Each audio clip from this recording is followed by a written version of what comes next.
So this is my 10th video of the day, and as you can see, each time I shoot my 10th video, I'm like smiling my biggest happiest smile.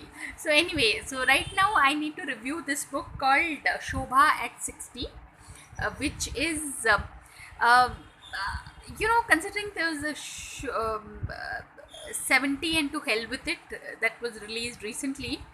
So Shobha at 60 is honestly, I would say it was a far nicer, neater, sweeter version. I mean, because uh, to 70 and hell with it was, I think the publisher gave an order that it needs to be like a big fat book. So it was just like so many columns put together. That's what I felt. But this Shobha at 60, which says secrets of getting it right at any age, is very Shobha's writing style, as always, is something that you can pick up this book and hop into it, during a bus journey or a train journey, and it's amazing. It's Shobha's writing. Yeah, that's she's been a writer for like 60, 70 years of her life. Yeah, so really, so nice book, people. I'd give it a, yeah, I think 4 star, or yeah, 4 star rating definitely, if not 5 stars. So